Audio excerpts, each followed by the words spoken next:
আস্তে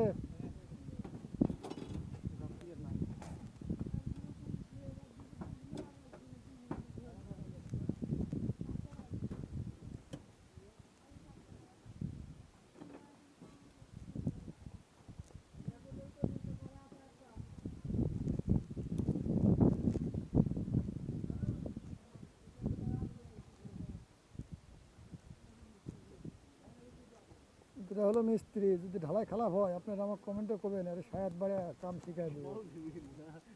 সন্ধ্যা 6টার সময় ছাড়বো, যদি ঢালাই কোনো প্রবলেম থাকে আপনারা আমাকে কমেন্ট করে জানাবেন, মিস্ত্রি কিছু টাকা দেবো।